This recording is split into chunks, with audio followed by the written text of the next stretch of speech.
Hello everyone, आप सभी का स्वागत है नॉलेज चैट के इस सेशन में। आज हमारे साथ है अथर्व तेरे Desai. He is a level 3 candidate of CFA और लेवल 3 के लिए वो तैयारी कर रहे हैं। तो हमारा आज का टॉपिक है सीएफए के एग्जामिनेशन की डिटेल्स के बारे में। आज हम लोग आज के टॉपिक में डिस्कस करने वाले हैं। So hi Atharva, my first question to is what is CFA? What is chartered financial analyst? Chartered financial analyst जो एक कोर्स है केदार, वो है एक फाइनेंस के रिलेटेड कोर्स। वो कोर्स है यूनाइटेड स्टेट्स का, जो एक सीएफए इंस्टीट्यूट है जो आपको देती है।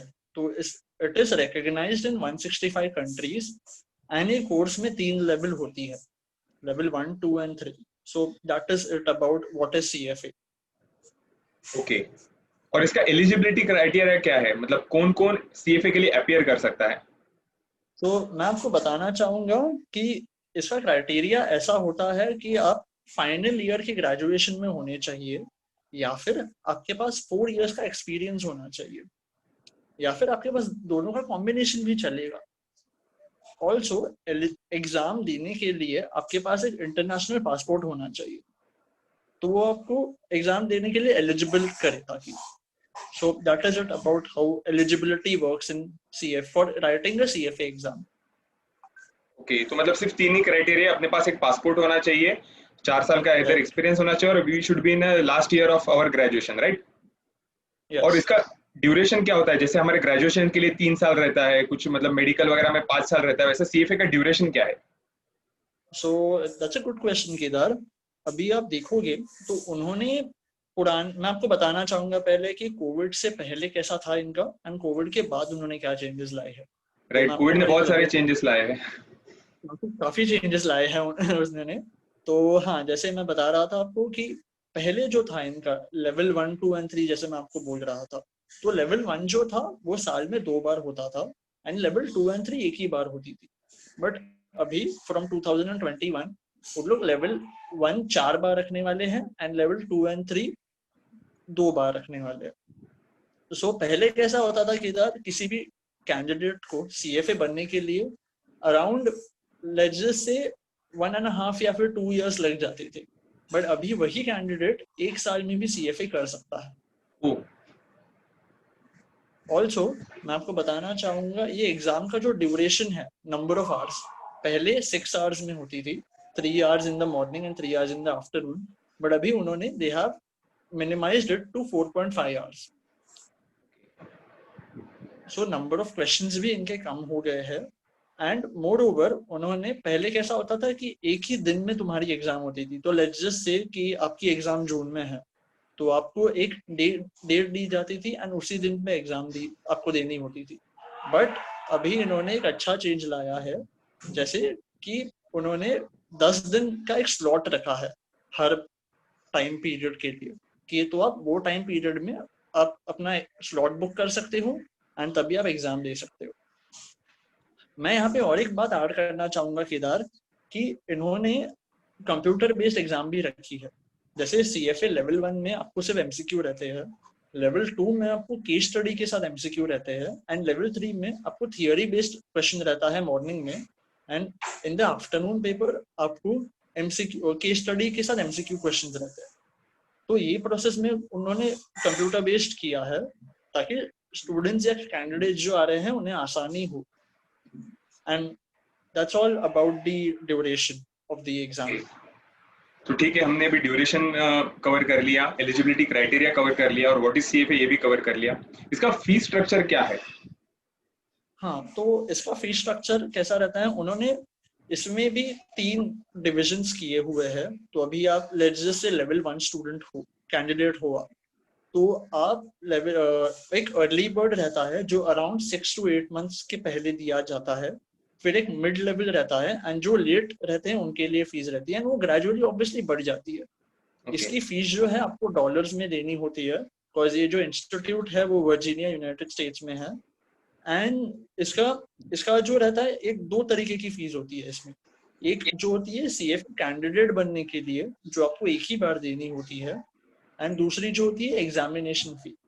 तो कैसा है, वो आपको हर लेवल के लिए अलग अलग देनी होती है।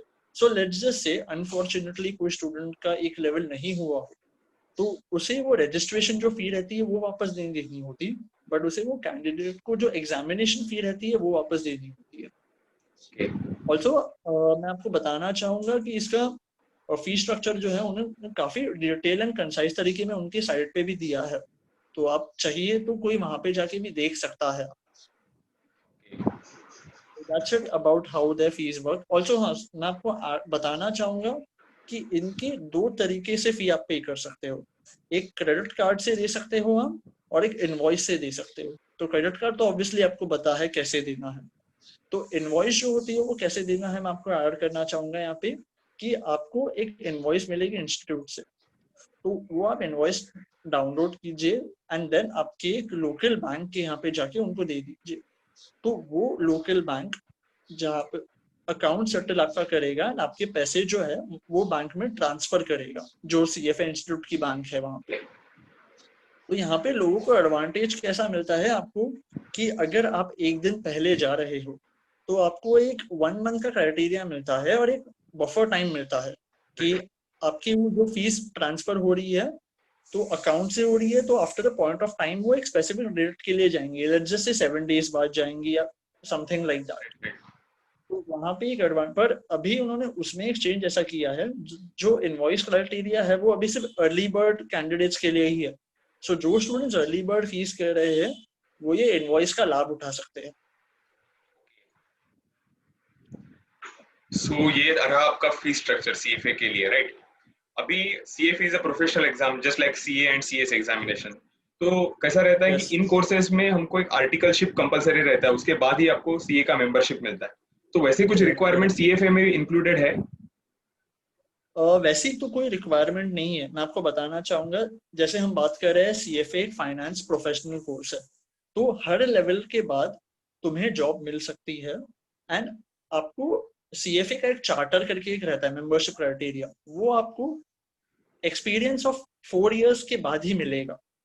तो कैसे रहता है, एंड वो एक्सपीरियंस जो है वो आप जब भी पढ़ रहे हो CFA तभी भी आप वो ले सकते हो एक्सपीरियंस, या फिर उसके पहले भी ले सकते हो या फिर उसके बाद भी ले सकते हो।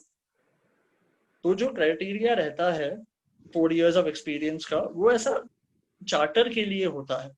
तो जैसे मैं आपको बता रहा था, लेट्स जस्ट से आप केदार हो, आपके पास एक्सपीरियंस नहीं है बट आप लेवल 3 पास्ड हो, तो आप जो है तो it will be like Kedar CFA level 3 passed. आपको जब आप जो CFA डेजिग्नेशन है वो उस चार्टर के बाद ही यूज कर सकते हो। और 4 साल का एक्सपीरियंस फाइनेंस के फील्ड में लगेगा? हाँ, हालांकि वो एक्सपीरियंस फाइनेंस के फील्ड में रहेगा।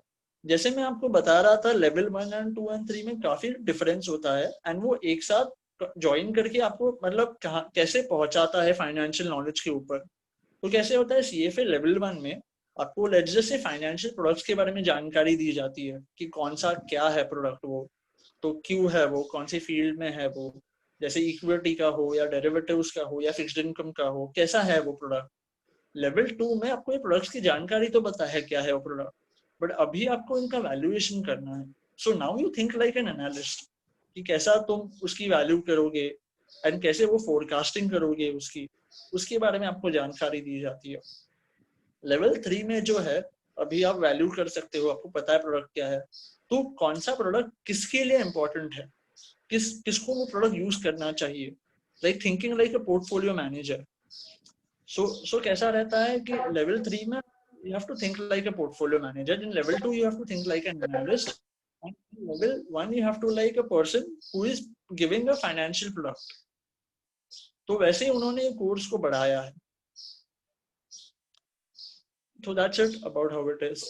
Okay. So अभी इसमें सब्जेक्ट्स क्या-क्या रहते हैं? हाँ, सो सब्जेक्ट्स भी कैसे रहते हैं, तो लेवल 1 एंड 2 में 10 सब्जेक्ट्स रहते हैं। लेवल 1 एंड 2 के सब्जेक्ट्स एग्जैक्टली सेम है, like it is ethics, financial reporting analysis, quantitative finance, या फिर अपना portfolio management, corporate finance, derivatives and बनाना जो रहते हैं। लेवल 3 के जो सब्जेक्ट्स है they are more related to portfolio management. So जो भी सब्जेक्ट्स रहते हैं, एंड हाँ आपको मैं और एक बात यहाँ पे बताना चाहूंगा कि इन लोग का एक सब्जेक्ट है एथिक्स नाम का, जिसपे इंस्टीट्यूट काफी फोकस करती है। सो मतलब एक उनका कहना ऐसा है कि एक फाइनेंशियल एनालिस्ट जो हम बनते हैं CFA के बाद, सो उन्हें फाइनेंशियल नॉलेज तो होनी चाहिए, बट उसे एथिक्स के बारे में भी, या कैसे एक एथिकल फाइनेंशियल एनालिस्ट तुम बनोगे उसके बारे में भी जानकारी हो। सो हाँ, जैसे मैं आपको बता रहा था कि लेवल 3 में पोर्टफोलियो मैनेजमेंट तुम इंस्टीट्यूशनल इन्वेस्टर या फिर इंडिविजुअल के लिए करते हो, तुम एसेट एलोकेशन करते हो, तो उसके बारे में तुम्हें जानकारी वैसी मिलेगी। तो ये काफी ग्रेजुअल प्रोसेस है, मतलब वैसे देखा जाए तो हर लेवल, मतलब it's like a step ahead of you. Okay, और सो इसका that's it passing about. Passing percentage कैसा रहता है? मतलब जैसा सीए में पासिंग परसेंटेज है मिनिमम पर सब्जेक्ट 40 और ओवरऑल 50, तो सीएफए में क्या क्राइटेरिया है? सो इन लोग अपना पासिंग मार्क्स तो बताते नहीं है हमें, बट इन लोग का एक परसेंटाइल बेस्ड फॉर्मेट में रिजल्ट आती है। तो लेट्स जस्ट से कि अभी इन लोग की पासिंग परसेंटेज वैसे होती है लेवल 1 के लिए अराउंड 40-45%, लेवल 2 के लिए अराउंड 45-47% एंड लेवल 3 के लिए अराउंड 50-55%। एंड जैसे मैं रिजल्ट की बात कर रहा था यहाँ पे, इन लोग का रिजल्ट एक मिनिमम पासिंग स्कोर के ऊपर होता है। तो परसेंटाइल जैसे सिस्टम होती है हमारी कि जो टॉप 40% लोग, अभी अभी लेट्स जस्ट समझो कि अभी 40% लोग को उन्हें पास कराना है, सो that is the demand of the market. तो पहले जो 40% होंगे इन 40 परसेंटाइल में, उन लोग क्लियर होंगे एंड उन लोग they will be promoted to level 2 और 3 whatever the result is. उसके बाद जो उन लोग का रिजल्ट आता है वहां पे मार्क्स आपको बताए नहीं जाएंगे, जो मिनिमम पासिंग लाइन स्कोर है, एमपीएस है, वो आपको बता चलेगी। एंड उन लोग इतना जरूर बताते हैं उस रिजल्ट के साथ कि 90 परसेंटाइल किस सब्जेक्ट में आपको मिला है एंड 10 परसेंटाइल किस सब्जेक्ट में मिला है। ये ग्राफ उन लोग देते हैं जो आपको हर सब्जेक्ट के लिए भी मिलता है। ऑल्सो मैं आपको बताना चाहूंगा एक कॉन्फिडेंस इंटरवल उन लोग देते हैं वहां पे कि अगर जो भी फेवरेबल या अनफेवरेबल आउटकम्स है आपके, वो कैसे होंगे इस एग्जाम के लिए। So that's it.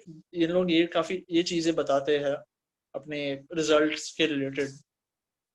और जैसा कि हमने पहले बात किया था एलिजिबिलिटी क्राइटेरिया के बारे में, जिसमें हमने बोला था कि अब आप अगर ग्रेजुएशन के लास्ट ईयर में हो तो इस कोर्स को एनरोल कर सकते हो, राइट? तो ये क्या कोर्स सिर्फ कॉमर्स बैकग्राउंड के प्रोफेशनल के लिए है या फिर कोई और भी इंजीनियरिंग या फिर कुछ साइंस बैकग्राउंड से भी इसमें एनरोल करता है? इसके बारे में नहीं, अगर गाइड ये करोगे कोर्स व्यूअर्स को है, हमारे। अगर ये कोर्स का एक ही क्राइटेरिया है केदार, जैसे अगर आपको फाइनेंस में इंटरेस्ट हो तो आप कर सकते हो ये कोर्स, ठीक है। तो अगर आप साइंस बैकग्राउंड के भी हो, लाइक काफी लोग हैं जो इंजीनियरिंग बैकग्राउंड या फिर कोई और बैकग्राउंड के होते हैं इस कोर्स में। एंड मुझे एक और सवाल केदार काफी पूछा जाता है इसमें कि यार तुम्हें सीए करना जरूरी है क्या ये एग्जाम के पहले। तो राइट, क्योंकि ऐसा मतलब सुनने मेरा में आता है कि C and CFA is a good combination, so right. काफी बेहतरीन कॉम्बिनेशन है वो, no doubt in that. But मेरा कहना ऐसा है कि अगर तुम सीए नहीं भी होगे या फिर तुमने सीए किया भी नहीं होगा तो फिर भी कोई तकलीफ नहीं है। मैं खुद मेरे एक्सपीरियंस से बता रहा हूँ, मैंने सीए बीच में छोड़ी थी and still I am comfortable to do the course. And ऐसा कोई क्राइटेरिया नहीं है उनका, जैसे मैंने आपको पहले जो क्राइटेरिया बताए थे वैसे है, वही है वो क्राइटेरियाज। सो अभी ये काफी, जैसे मैं आपको बता रहा था, ये कोर्स काफी एग्जामिनेशन फ्रेंडली हो रहा है for right students. Right. And also like Covid को मद्देनजर रखते हुए उन्होंने सोशल डिस्टेंसिंग भी काफी इन्होंने कंप्यूटर बेस्ड के हिसाब से या स्लॉट के हिसाब से इंट्रोड्यूस की है, तो ताकि कैंडिडेट्स को तकलीफ ना हो।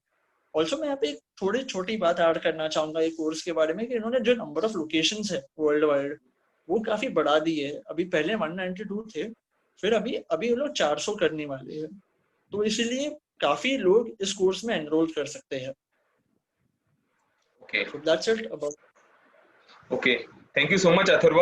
आई होप आज का जो हमारा टॉपिक था ये मोस्टली एग्जामिनेशन के डिटेल्स के ऊपर ही कवर था, तो अथर्व ने बहुत सारे डिटेल्स कवर करने की कोशिश की। तो आई होप कि सब जो व्यूवर्स हैं उनको एग्जामिनेशन के रिलेटेड पूरी इन्फॉर्मेशन मिल चुकी होगी। अगर नहीं मिली है तो हम लोग अथर्व की प्रोफाइल, जो सोशल मीडिया प्रोफाइल है, वो लिंक डिस्क्रिप्शन में दी गई हुई है। तो अगर इसके अलावा किसी को डाउट है तो वो जाके कनेक्ट कर सकते हैं और उनसे जो भी डाउट्स है आपके पूछ सकते हैं। ऑल्सो एक चीज बताना चाहूंगा मैं कि उनको इंटर्नशिप का भी एक्सपीरियंस है वेंचर कैपिटलिस्ट फर्म्स में और रिसर्च इक्विटी फर्म्स में, तो उसके रिगार्डिंग भी मतलब सीएफए करते वक्त अगर किधर इंटर्नशिप करना है वगैरह उसके भी अगर आपको डिटेल्स जानना है तो आप उनसे कनेक्ट कर सकते हैं। और जो फीस के डिटेल्स वगैरह है सीएफए के और भी मतलब आपको डिटेल में चाहिए तो सीएफए के साइट की भी लिंक हमने डिस्क्रिप्शन में दी गई हुई है। तो आप उस साइट पे जाइए तो आपको और डिटेल में बहुत सारी जानकारी मिलेगी। और इसके अलावा अगर जानकारी के बाद आपको कुछ क्वेश्चंस है तो आप अथर्व से कनेक्ट करके उनको पूछ सकते हैं। So thank you so much Atharva कि आप आए हमारे नॉलेज चैट के सेशन में और अपने बहुत सारे व्यूअर्स को जानकारी दी सीएफए के एग्जामिनेशन के डिटेल्स के बारे में। सो मच यार फॉर इनवाइटिंग मी हियर। मैं बताना चाहूंगा कि आप काफी अच्छी जॉब कर रहे हैं नॉलेज बढ़ाने के लिए। या thank you so much. And मैं बस कैंडिडेट्स को बताना चाहूंगा कि डोंट वरी, अगर आप फाइनेंस के रिलेटेड पैशनेट हो तो आप मतलब ये कोर्स कर सकते हो and it's very nice course and आपको ये ग्रो करने के लिए काफी बढ़ाएगा। So that's it, thank you so much. Thank you so much.